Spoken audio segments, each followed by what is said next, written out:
Everyone, আসসালামু আলাইকুম। সবাই কেমন আছেন? আশা করি ভালো আছেন। আজকে আমি একটা দেশি মুরগি রান্না করব। তো এখানে নিয়ে নিলাম দারচিনি, এলাচ, লং, তেজপাতা এবং পেঁয়াজ কুচি নিয়ে সুন্দর করে এটাকে ভাজি করে নিয়েছি। এখন এখানে পরিমাণ মতো পানি দিয়ে দিলাম লবণ, দিয়ে দিলাম হলুদের গুঁড়া, দিয়ে দিলাম মরিচের গুঁড়া।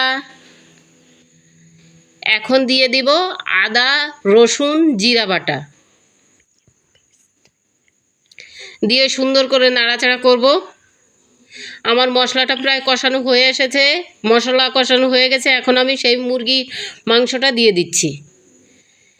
মুরগির মাংসটা দিয়ে খুব সুন্দর করে নাড়াচাড়া করছি। নাড়াচাড়া করে কিছুক্ষণের জন্য ঢেকে রান্না করব। তো কাঁঠালের বিচি শেষ হয়ে যাচ্ছিল, তো মনে করলাম যে শেষের দিকে যখন একবার একটু দেশি মুরগি দিয়ে কাঁঠালের বিচি রান্না করে খেয়ে ফেলি। বিচিগুলোও নষ্ট হয়ে যাচ্ছিল, তো বিচিগুলো ফেলে দেওয়ার দরকার নাই।